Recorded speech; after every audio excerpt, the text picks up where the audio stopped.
This week on the BackTable podcast. So am I saying that this procedure is life-changing? I'm saying that for some people it is. Is it going to fix every aspect of someone's life if they're struggling in a lot of different areas? Not necessarily. But if our patients are complex, and if we think about a fancy watch, and if we were to take apart that watch, we see all these different gears. Sometimes all I'm trying to do with the man sitting in front of me is to move that first gear. And if that first gear is he can wake up in the morning and look in the mirror and likes what he sees, that might change the way he goes about the rest of his day. And I acknowledge the power and influence that we can have as urologists to change the course of someone's day. And I think that's a very powerful thing and something that we should actually use to our advantage to help a lot of men.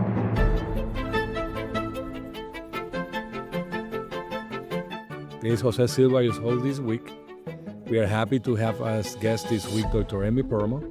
Dr. Pearlman went to University of Miami for undergrad, then did medical school at Baylor College of Medicine, followed by a urology residency at University of Pennsylvania, and lastly a fellowship in urologic reconstruction, prosthetic urology, and fertility from Wake Forest. She was the director of men's health at University of Iowa, and currently she went back to Miami to co-found twin sister, the Prime Institute. So Amy, welcome back to BackTable. Jose, it's so good to be back with you. Thank you for having me. Before we start on the topic today, we're going to be talking about penile girth enhancement. But before that, talk to us about your transition. I mean, you were in academic urology, and now you're a co-owner, you're a small entrepreneur business at Miami. So how is that going? Yeah, I've really delved into the doctorpreneurship space here, Jose. I was at the University of Iowa for 4.5 years, directed the men's health program there. And, the University of Iowa is just really a gem in the Midwest. And I'm so glad that I started and really built the foundation of my career there. It really helped me understand the needs and the wants of the everyday man.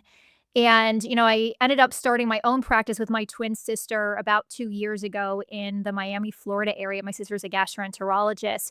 We've created this really special concierge practice where we give people our time. And, it's at no fault of the University of Iowa or most big academic institutions or most big multi-specialty practices. It's just, part of the downside of being in a big healthcare system is we have a lack of time to spend with our patients. And so in my current practice, I really give people that time. The transition was humbling, Jose. The first year was definitely a humbling year. And my sister and I were really seeing patients from different locations. I was doing mostly telemedicine. Now, most of my practice is in person. My sister's office is a couple doors down from my office. We share a lot of mutual patients.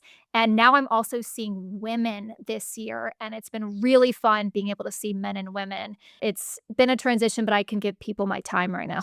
Awesome. And in terms of, the Prime Institute, I see a lot of videos of you and your sister. You're promoting health, not just sexually. There's nutrition, other stuff. How are you incorporating that into your clinic? Is it like you give a speech of the patient, or is it something more precise, depending on patient's need? So we don't just, talk the talk. We walk the walk, and our entire office really epitomizes what we mean by holistic health. And if I were to take you on a tour of our office, really every single room speaks volumes about the pillars of our practice. So let me give you an example here.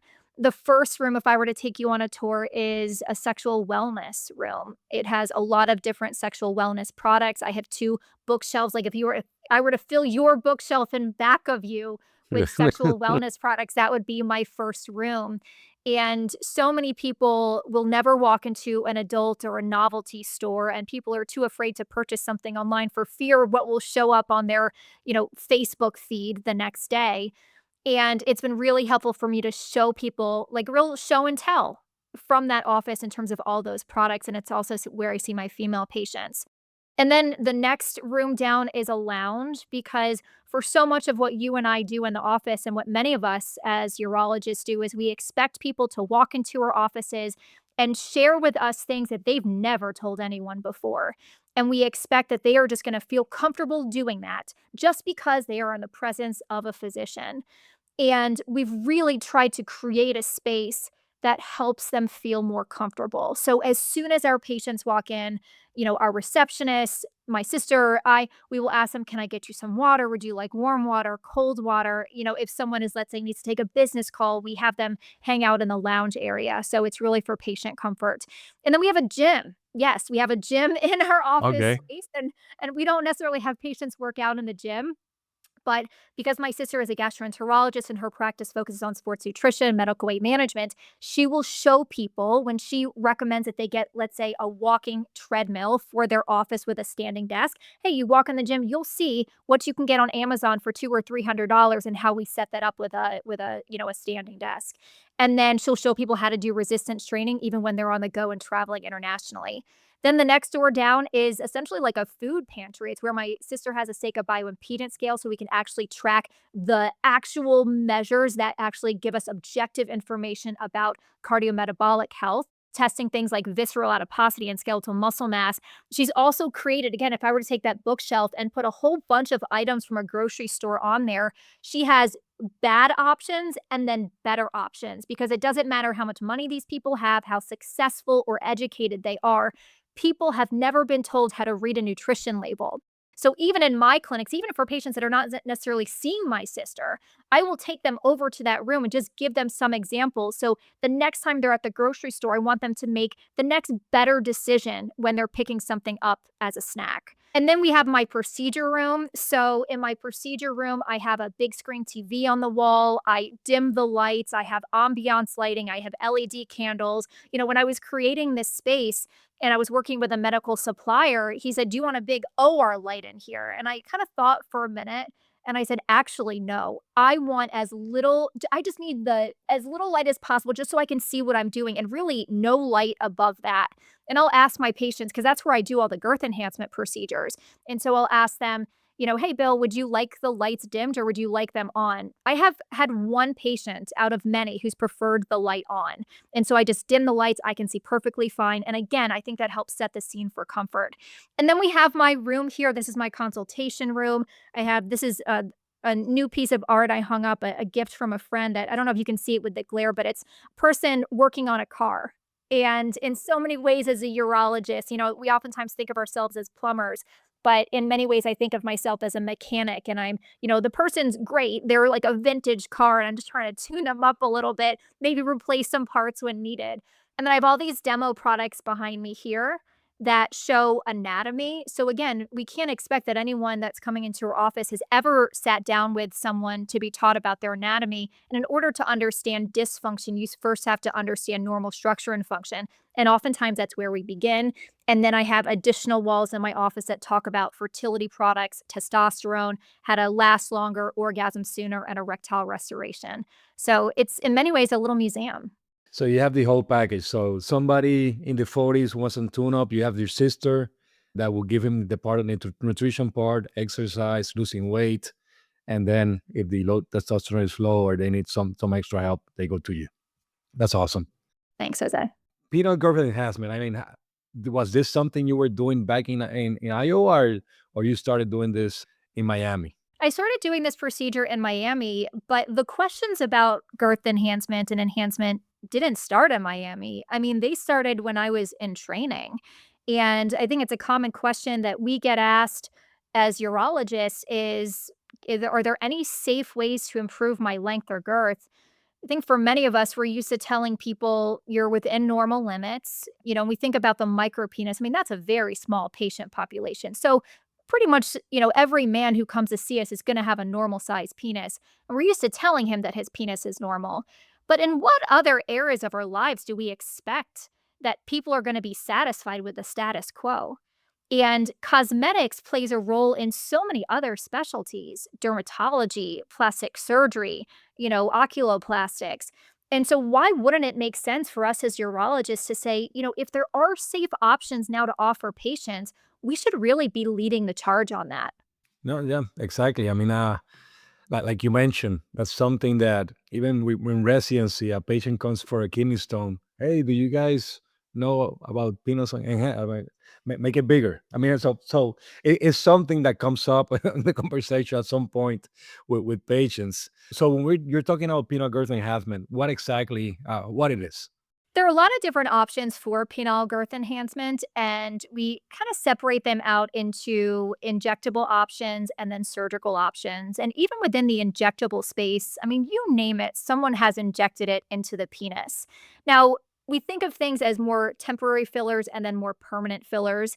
And to be very clear, the only option that I offer in my clinic are temporary dermal fillers. I use a product, hyaluronic acid. It is a product that we use off label in the penis. It is approved, FDA approved for facial uses. And I tell all of my patients this is not an approved product for the penis. There has yet to be a single patient who has a problem with that.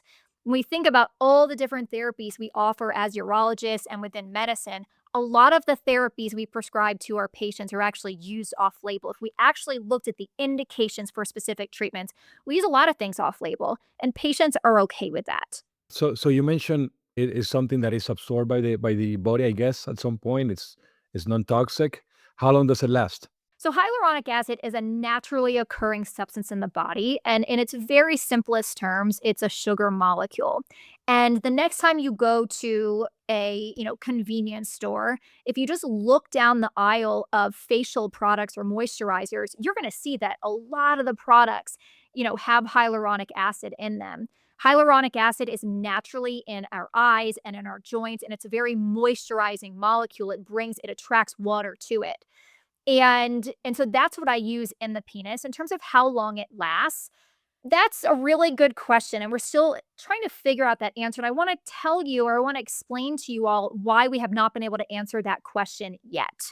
So when we look at the use of hyaluronic acid in other areas of the body, like the face, it tends to last in the lips for about 12 months. But also, not all hyaluronic acid products are created equal, so it's going to depend on the exact product that someone's going to use. When it comes to the penis, I'll give you an example of a patient that might see me. So he's coming in and we put the product in, and then he's kind of reaching out to me at random times throughout his follow up. So he might come back 6 months later and say, "Hey, I was just driving through Miami. I would like more filler." And, what I explain to my patients is really the only way for us to be able to answer that question is if I did the filler procedure and said, "I'm going to need you to come back to see me once a year for the next, 5 years or 10 years. I'm not going to give you any additional filler. I just want to measure your penis." Every single man has laughed at me when I've said that before, right? So that is the challenge, is getting these guys to come back when I'm not giving them additional treatments. The other thing is they just kind of randomly ask for additional treatments depending on what's going on and what their needs are. And then lastly, it depends on how much filler they want and what their girth goals are. Now, there are several studies that have been conducted outside of the United States, and those studies put in all the filler at once. So on average, they put in about 20 units of filler at once, which is a very high volume of filler. That is not how I do that procedure under the foul fill protocol. So our protocol is to inject about 4 to 6 units during each session. So if someone, let's say, has 3 to 4 sessions, about 3 to 4 weeks apart, and then let's say, 10 weeks later has another session, again, it's a little bit challenging in terms of, knowing how long it lasts. In my personal experience, though, we tend to get what we expect. And I've had patients come in, 6 months later and really retain a lot of that filler. I've also had patients come in less than that, a few months later, and they've lost some of the filler. It really depends on how quickly that person metabolizes. We know when it comes to Botox, the last time I had Botox, I was wrinkling my face about 6 weeks after, and I was like, darn, I didn't get 3 months out of it. Some people just metabolize it quicker than others. And in terms, I mean, who is a candidate or who's not a candidate, and what is the typical patient that goes to your office for this? Are they going just for this, or they're going for something else? Then they see that you're doing this, and they start asking questions, or does it usually happens? Yeah, good question. So, I don't have girth enhancement like plastered on all of my walls because my You mission, should, you probably do get more. my mission is not to introduce a confidence issue into someone who doesn't have a concern about the size of their penis. So there are some things in my office that are kind of out in the open and other things that are a little bit more subtle. I have these um demos kind of off the side of where my desk is that really demonstrates like what someone's girth is and what their girth goals are. And so I'll have some people kind of look around my room and they'll say, "Oh, what's that?" And that might be an opening for me to talk about girth enhancement. There are a lot of patients who come to see me that don't even know that I do it, and I don't necessarily bring it up. But I found that there are most of the guys that come to see me, they're either coming in specifically for girth enhancement, they're coming in with any type of sexual dysfunction, usually erectile dysfunction, or low testosterone or Peyronie's disease. And I do bring up the size in a way that doesn't, I don't think, introduce any like self doubt or confidence issues. So I want to give you an example of a question I might ask. If I'm talking to someone with erectile dysfunction, I might simply ask him towards the end of that conversation, "Do you have any length or girth concerns?" I don't ask him, "Do you feel like your penis is small? Do you feel like it's short?" I simply ask, "Do you have any length or girth concerns?" A lot of people will kind of say, "I mean, doesn't everyone?" And then I'll say, "Well, I mean, we have options. Would you like to hear more about it?" There are some guys that would like to have a larger penis, but they're just not willing to go through what it takes to get a larger penis. So they're not really, they may not, even want to entertain the conversation. Then there are a lot of guys who just didn't know that it was possible. And so they are very much interested in hearing about what some of those options are. But the guys that come into my office are the normal dudes walking down the streets of Coral Gables. And they are truck drivers, they are accountants, investment bankers, they are businessmen. And yeah, they're retired, they're 77 years old and saying, "Hey, this has been a concern for most of my life and I'm not dead yet. So what can you do for me?" Okay. But they're the normal dudes, yeah. So, and you're not telling that after you examine them, right? You wait like a couple of minutes. No. All my patients have normal sized penises. And I tell them that, and they know that. They know it. No, and also, I mean, a lot of patients they complain that it has shrunk in the past years, just with age, or usually with they're a little bit more obese, more fatty tissue there, so it looks smaller. So I guess that's also part of the conversation. Hey, do you think it's smaller now compared to before? Everybody had when they were younger, it were up to the knees.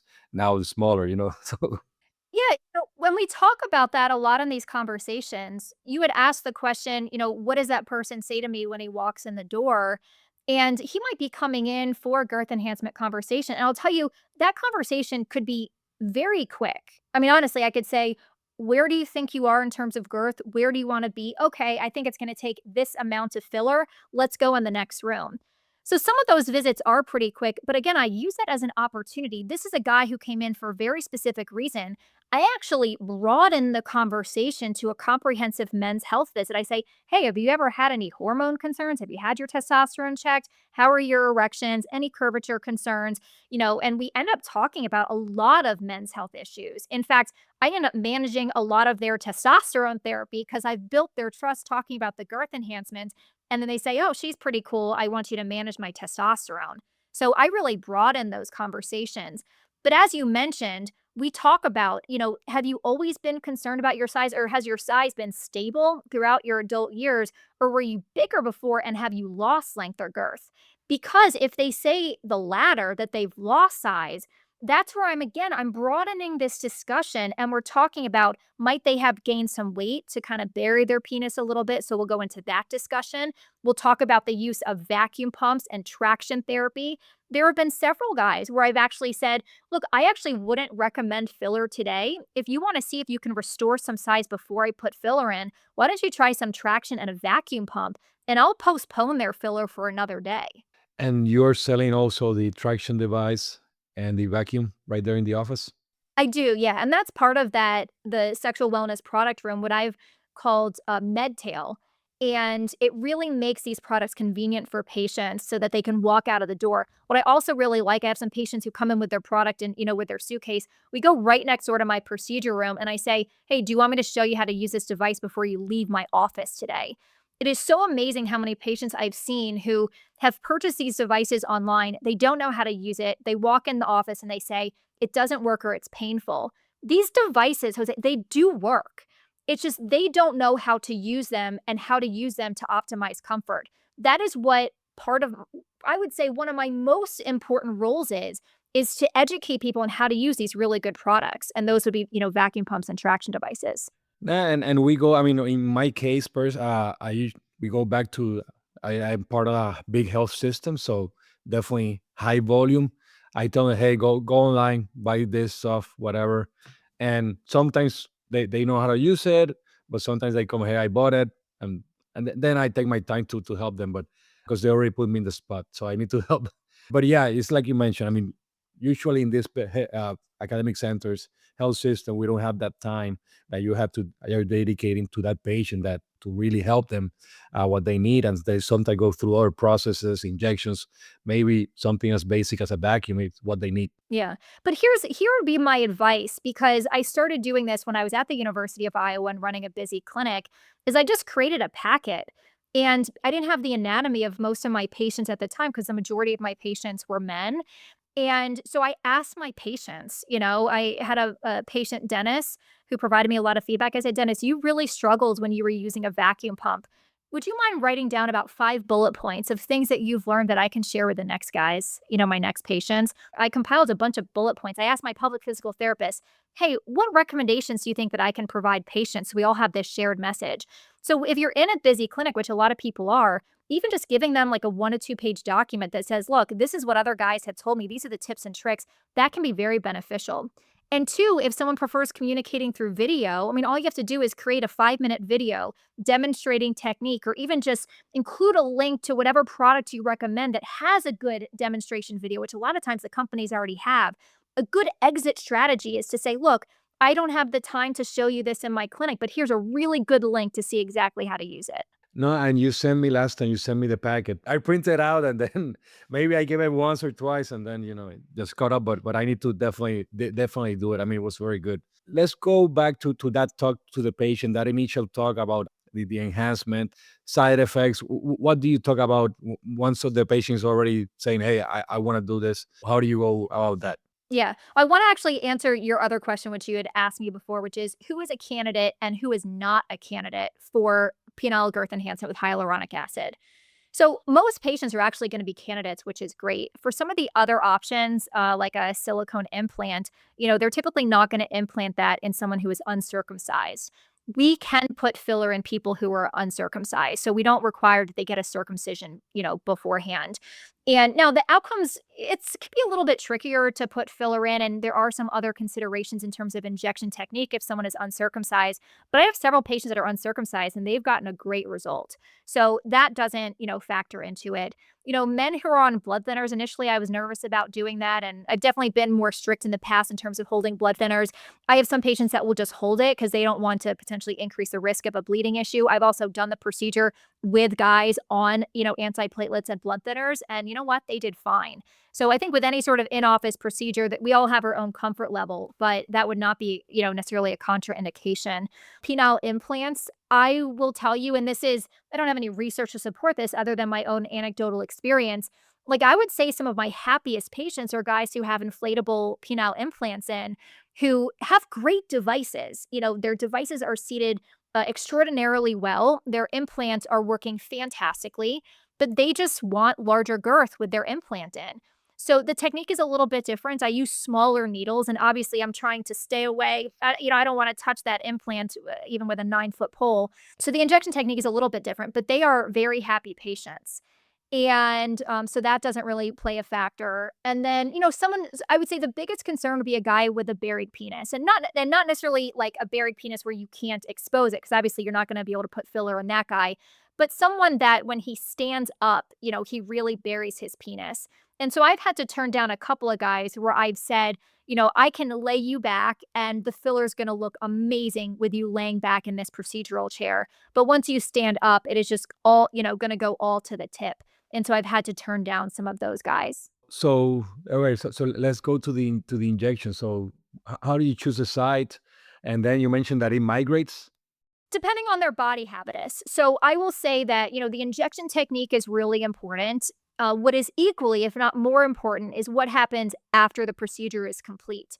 And let me kind of define how I work with Falafel, because there are some companies that you might hear, and I think some people are a little bit confused as to what that company actually provides. So, as a urologist, we are oftentimes not trained how to perform cosmetic procedures on the penis. We might get trained in terms of like doing buried penises, things like that. But when it comes to like really cosmetic procedures like girth enhancement, what we might learn in training is how to manage the complications because we have to cover the ER as trainees. But we typically don't have experience actually seeing just like a primary procedure for enhancement. So, in order to learn how to do that, we have to be taught by someone. And especially within the cosmetic space, you don't want to just reach out to any random person to ask them to teach you, and they may or may not be willing to do that anyway. And so, when I started my practice in Miami about 2 years ago, a little bit before that, I reached out to two of my colleagues who were already doing this procedure and they were working with Falafel. And I asked them, like, what do you think of this procedure? And they said, we really like it. And you should reach out to the company to learn how to do it. So I would say, like, the most important thing that Falafel does is they're a company that trains people like me, urologists, how to do this procedure. They've, gone through a lot of different iterations in terms of the actual injection protocol, how they counsel patients, the post-procedural protocol. They've already done all the experimentation. I don't want to experiment with patients. My patients are coming in and this is not covered by insurance. It's a purely elective procedure. I want to know exactly how I can treat this patient to get them the best outcomes, and I don't want to experiment with that procedure. So that is a huge part of what Falafel provides. They're also a distributor. So I get the medication through that company, right? Yes, I could get it not going through that company, but then I wouldn't have the advantage of learning how to do the procedure. And then lastly, they help with lead generation. There are a lot of men that would want penile enhancement. There's also a lot of counseling that goes into it before someone actually schedules the procedure. So they have this whole team and infrastructure in place where they're talking to patients, on the phone. I mean, sometimes for a year, 2 years, really answering a lot of their questions. So by the time they call my office, they're ready to schedule. And so it really makes that process a lot easier. So they, direct leads to different clinics depending on the patient's location. So then you become the mechanic of that company. So you Right. you you're doing the but it makes it easier every time a patient comes to the office. I want this. It's okay. Let's go ahead. Yeah, exactly. So Amy, so in terms of going back to the fallow field versus other things that are out there, other products, you mentioned silicone. I mean, it's mainly a safety profile that you decided to go this route. I mean, other than the teaching and everything that they did. Exactly. It's the safety profile. And ultimately, really for any therapy or intervention that I recommend to patients, efficacy is not the number one driving factor that determines whether or not I offer someone an intervention. The number one factor is a safety profile. So, regardless of the therapy, I first define how can I hurt this person? Let me give you an example. For someone who's coming in who, let's say, has low testosterone and is interested in testosterone therapy, I have to ask him, is he interested in current or future fertility? And especially in South Florida, it doesn't matter how old the person is. I don't care if they're 66 or 70 years old. I'm still asking them. Now, oftentimes those guys are laughing at me saying, no, when my grandkids are having grandkids, I'm not interested. But I say, like, I have to ask, I can't make any assumptions. And because that's how I could hurt someone if they want to expand their family. So that is the main thing. And once I define how I can hurt them, can I fix it if I do? And so if we bring that conversation back to filler, how I can hurt someone is if this person was coming in with a perfectly normal penis, and then I mess up his penis in a way that we cannot come back from, in a way that his penis will never be the same, right? That is how I can hurt him. And so the safety profile is really key. And what I love about hyaluronic acid is even though, despite the fact it doesn't last forever, my patients don't want something that lasts forever. They want something that if they decide in the future they want it to go away, they want it to dissolve, right? They want a different size, we can do that. And I can also dissolve it with another medication called hyaluronidase. And that helps me, tailor it if I need to, smooth up a spot or if I need to get rid of it. Now, none of my patients have asked me to dissolve their filler to get rid of it, but if I needed to, I could.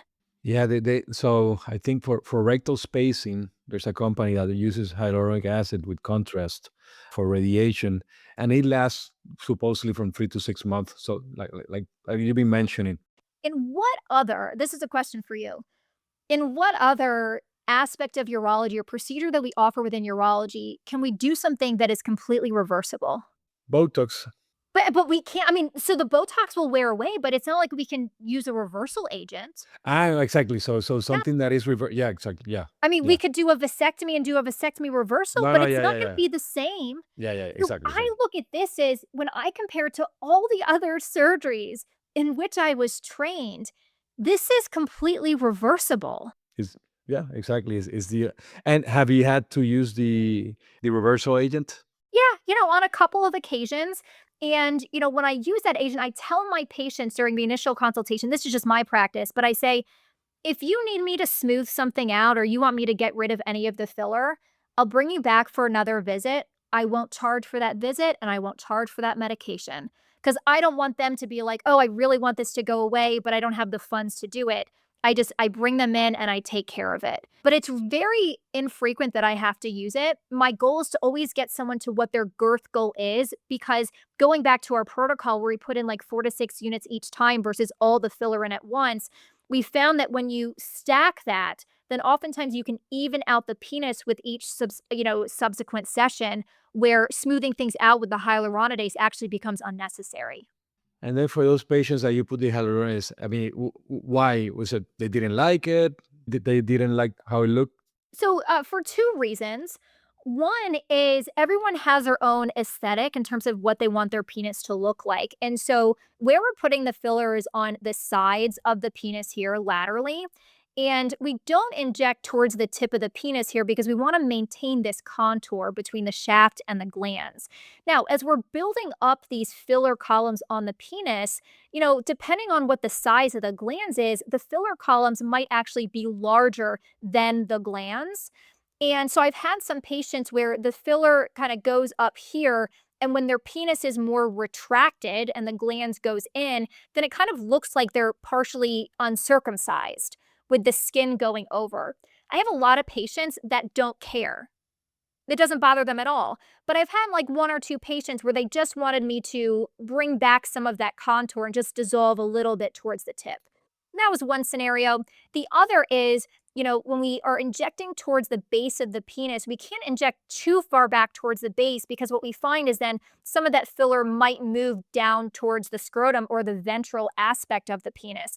It's not dangerous, and I haven't had anything bad happen from that, but I have had some patients where it then just makes the base of their penis quite large. One wasn't able to fit a condom over the area, so he simply asked, hey, would you mind dissolving some at the base, which is easy enough to do.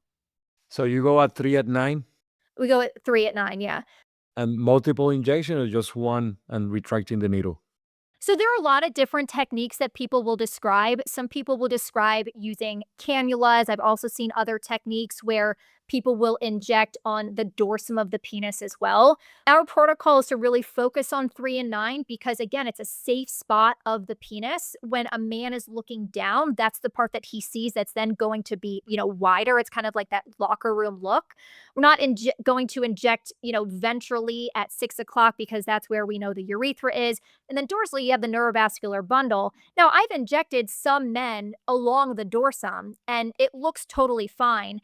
It just depends on what they want their aesthetic to be. But I've seen some patients who came to me just with some concerns. They had filler elsewhere, and they had the filler injected circumferentially. And I'm sure that some patients get really good outcomes with that.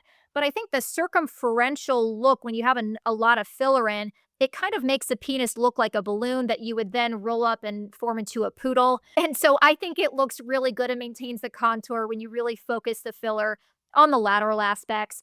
Some people might say, will it make my penis look flat? It actually doesn't make the penis look flat, especially because we know the urethra is going to engorge with an erection. But the other thing that Falafel is really good at, as I mentioned, is that post-procedural protocol. We have our patients wear a sleeve afterwards. I think the sleeve is one of the most critical pieces of this whole procedure. I think it helps really round out the filler so that it doesn't look flat. You had mentioned, with the buried penis and with retraction, can that cause the filler to migrate? 100% the filler can migrate. The penis, as soon as they leave the office, what does it do? It expands, it retracts, they get out of a cold shower, they go into a cold plunge. That penis can literally, turtle inside the body. So the sleeve that we put on has been really critical in terms of minimizing retraction and filler migration. And how long does the sleeve stays? We have patients wear the sleeve for 3 weeks. So when we go back to who's not a candidate, it would be someone who's not willing to comply with the protocol. So that's part of that discussion before I take anyone in my procedure room is them understanding. I show them the sleeve, they touch the sleeve, and I say, "You're really gonna have to wear this sleeve for 3 weeks." And that's 24/7. Then 24/7. Yeah, we Okay. have them wear it consistently for 3 days. They can then take it off to shower, and then, typically no sexual activity for about 7 to 10 days afterwards. And, it's really key that they follow that protocol.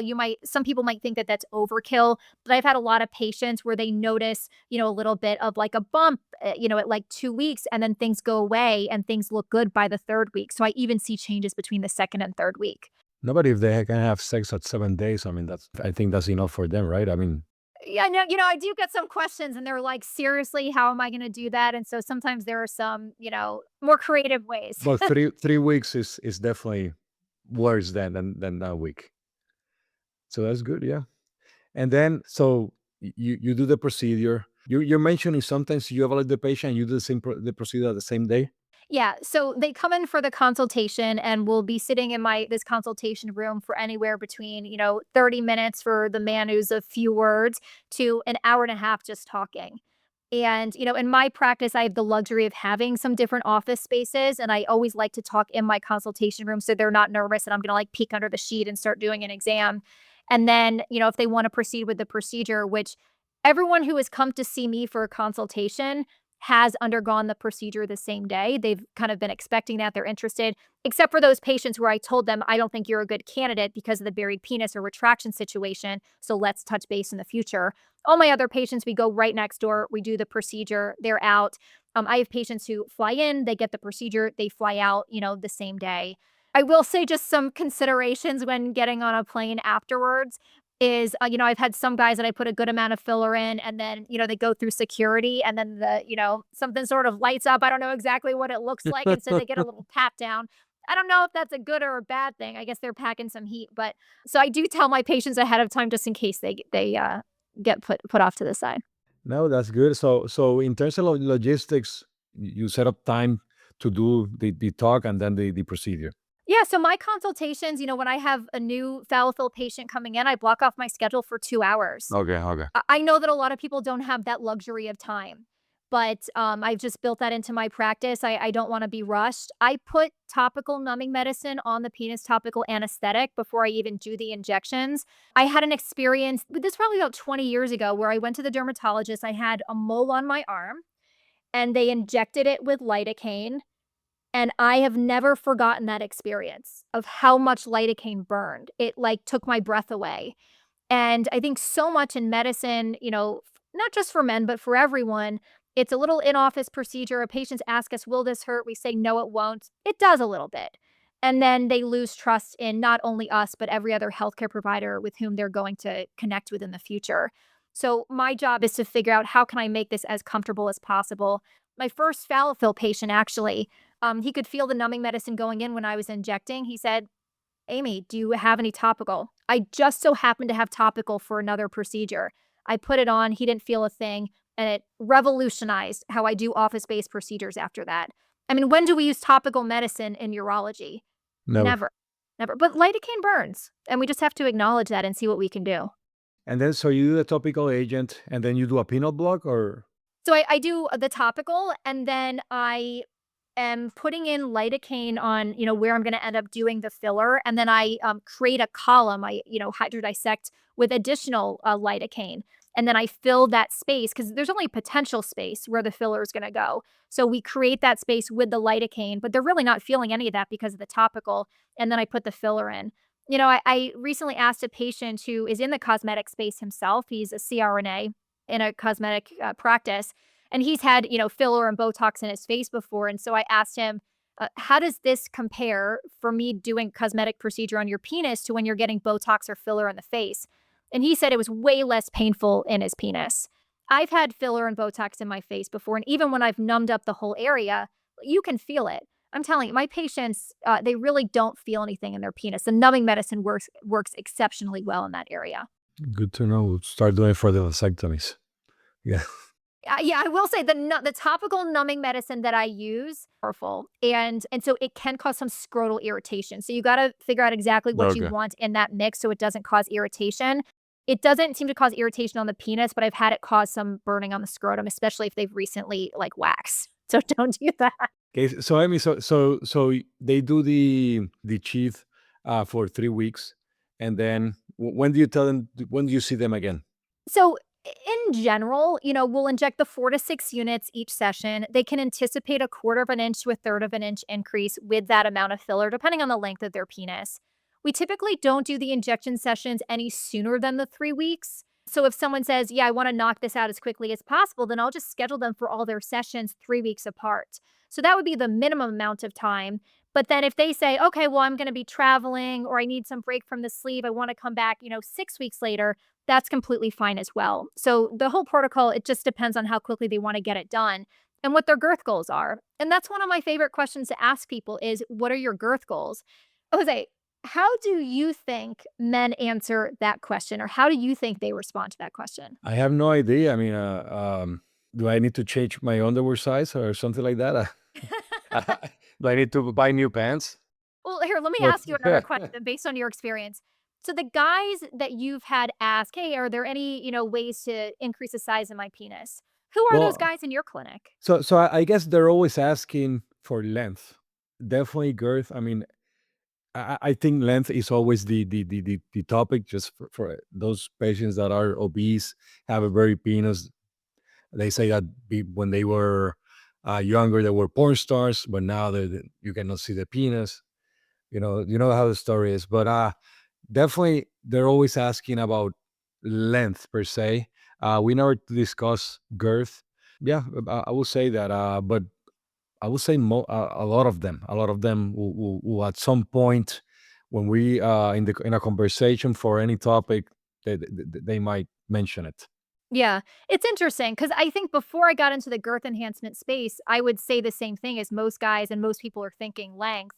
And now that I offer girth enhancement, obviously I'm going to see the guys who are more interested in girth because there are a lot of guys that are like, no, I'm fine with length and I just want girth, or guys that, would like more length, but they don't necessarily want to use traction. So it's kind of interesting how our patient population is maybe similar and a little bit different.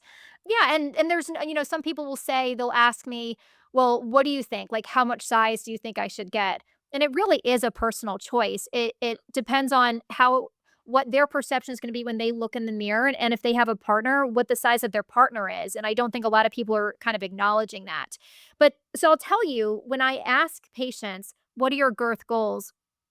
I think a lot of people in this space would think that that person says, well, I'm exactly at 3.5 and I want to be exactly 5.7. Jose, those are not my patients. I show them these models. I have a whole tray of these, and I have them just walk over to it in the corner of my room. And I say, hey, man, like, where do you think you are and where do you want to be? And they'll kind of like mosey around and they'll point to one. They're like, I think I'm here. And they're like, I don't really know where I want to be, like maybe somewhere around here. These are not guys that are obsessing about the size of their penis. Amy, you mentioned the partner part. I mean, how many times is actually I'm here because my partner sent me? I mean, does that happen, or is mainly the personal view of how things look? So I haven't had someone say that, I'm here because my partner sent me. Most of the time, like the guys come in and their partners don't necessarily know that they're coming to see me. Or they may have mentioned and their partner's like, oh, I'm fine with whatever you want to do, or I don't really care. I think it's probably a similar conversation for women who are going in for breast augmentation, right? There are some, partners are going to be like, yeah, I'll drive you there. Let's go together. And others are going to be like, babe, I find you sexy and you don't necessarily need to get breast implants. I think it's probably pretty similar in the girth enhancement space. I did see one gentleman that his relationship was not going well with his wife. And I think she kind of like mentioned to him one day that, she was, like wanting a divorce and this wasn't working out and had concerns like, about their sex life. And so he was trying to do whatever he could to like enlarge his penis and be better. And again, I don't think that's an unreasonable response for him. Like if his partner is telling him like, hey, this sex is not satisfying me, I think that's great that he took the initiative to be like, okay, how can I improve my technique? How can I improve how long I last? Like that takes incredible initiative to do that.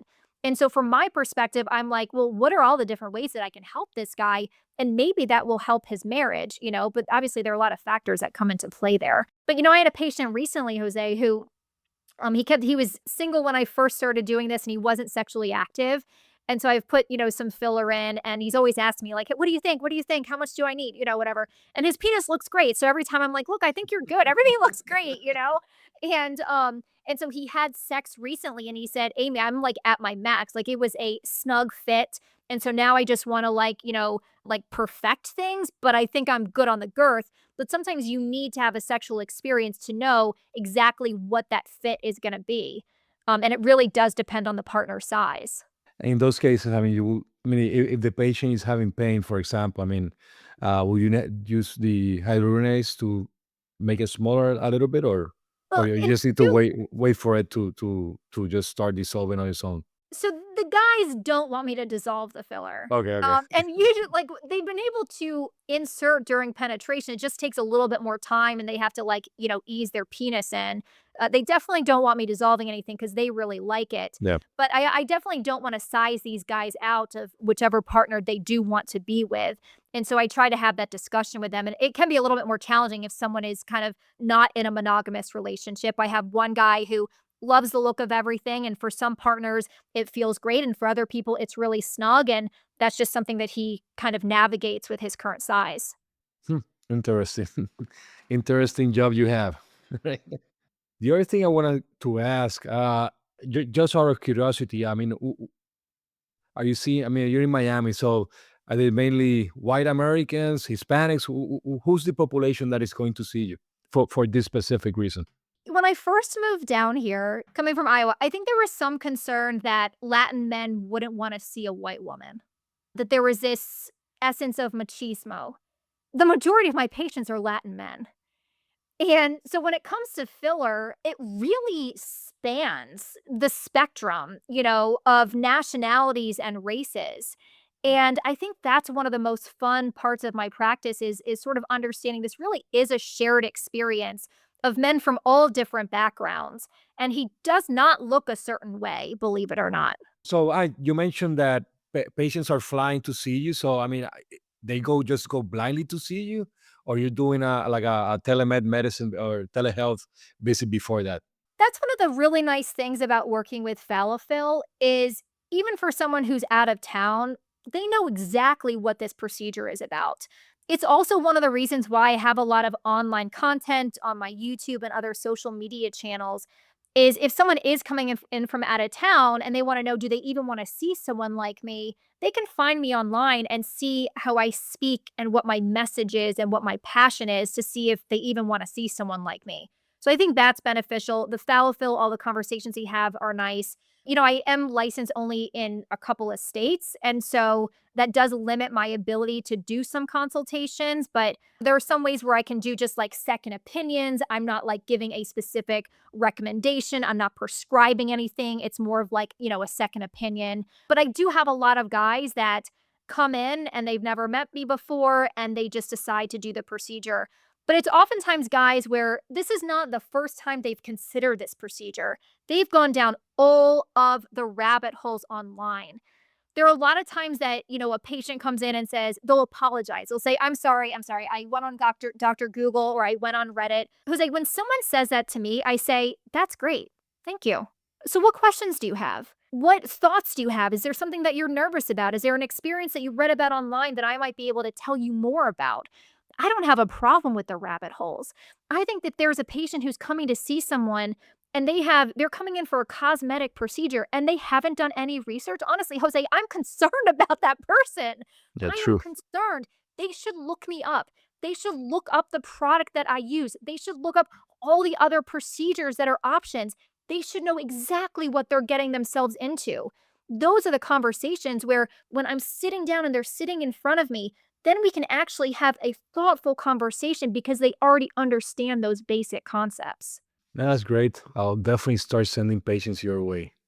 You're, right now we have are you taking the Bright Line to Orlando, or I the haven't train? gotten on the bright line yet. I've heard No, so So, many so, good things so it's though. super nice. So you definitely should advertise, hey, take the Bright Line, we'll pick you up, we'll do the filler, we'll send you back home. But Amy, I mean, anything else we're missing? I think we cover a lot of topics. Yeah, I think my message is, the following for other providers who are listening here. We are lucky as urologists that we have this incredible knowledge of penile anatomy. We know the safe zones, we know the areas that we want to stay away from. Just think about all the different procedures that we've done on the penis. Think about the Peyronie's procedures with plications, incision and grafting, complex penile implant surgery. I mean, those procedures are way more complex and risky than anything that I'm talking about today with you, Jose. We are talking about injecting a medication that's been used in the body for decades. It has an incredible safety profile. It is 100% reversible. It's a procedure we can do in the comfort of one's office in a way that is comfortable for patients, and they really have very little to no downtime. It is a way that we can engage men at any time in their lives in the healthcare system to say, I know you're coming in for this reason. We're going to address your penile size concerns, but it's also an opportunity for us to discuss so many other aspects of your health as a man. And it is a way to restore confidence, or maybe not even restore, to give someone the confidence perhaps they've never had in their entire lives. When my patients come in, they are nervous. They are anxious to get this procedure done. When they are leaving my office, there is a pep in their step that I cannot even really put into words. So, am I saying that this procedure is life-changing? I'm saying that for some people it is. Is it going to fix every aspect of someone's life if they're struggling in a lot of different areas? Not necessarily. But our patients are complex, and if we think about a fancy watch, and if we were to take apart that watch, we see all these different gears. Sometimes all I'm trying to do with the man sitting in front of me is to move that first gear. And if that first gear is he can wake up in the morning and look in the mirror and likes what he sees, that might change the way he goes about the rest of his day. And I acknowledge the power and influence that we can have as urologists to change the course of someone's day. And I think that's a very powerful thing and something that we should actually use to our advantage to help a lot of men. Awesome. Well said. Amy, I thought about another question Okay. before we leave. So, patient that uses a constriction ring or a vacuum device, I mean, is it still safe to get a enhancement? Great question. We don't have research to tell us what a vacuum pump does to filler. So I will tell patients if they're interested in using a vacuum pump for the guy who comes in who's lost size, I will actually recommend that he use a vacuum pump first for at least 3 months to see if he gets benefit before I put filler in. And I've done that for a couple of guys. Now, those guys have come back to get filler in, but at least they've used the vacuum pump to see what they could get, beforehand. With constriction bands, I typically would not have them use a classic constriction band, the ones that are really tight around the base of the penis. I would have them use a looser one. Full disclosure, I am on the scientific advisory board for FirmTech. I do like their Max PR in these situations because it's made out of elastomer. It's not as tight, but still has the advantage of keeping the blood in the penis. So that's one that I would recommend. In terms of traction therapy, I do have a lot of my patients who use the Restorax. That's really my go-to for traction therapy. And they can use that device even after filler.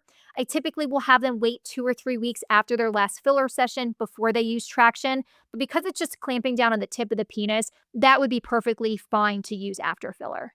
Excellent. So thank you, Amy, for being again in BackTable. Really always enjoy your conversations. We'll have to talk about female next time. Hey, thank you so much for having me today. And I think it's conversations like this that really help make conversations that have been historically so polarizing and so taboo and so stigmatized really part of normal conversation. I had a great time today.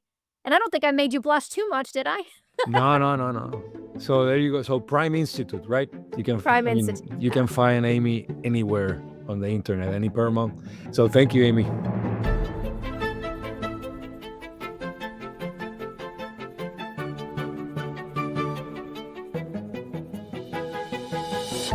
Thank you so much for listening. If you haven't already, make sure to subscribe, rate the podcast 5 stars, and share with a friend. If you have any questions or comments, DM us at _BackTable on Instagram, LinkedIn, or Twitter. BackTable is hosted by Aditya Bagrodia and Jose Silva. Our audio team is led by Kieran Gannon, with support from Josh McWhirter, Aaron Bowles, Josh Spencer. Design and digital marketing led by Brian Schmitz. Social media and PR by Chi Ding. Administrative support provided by Jamila Kennebrew. Thanks again for listening and see you next week.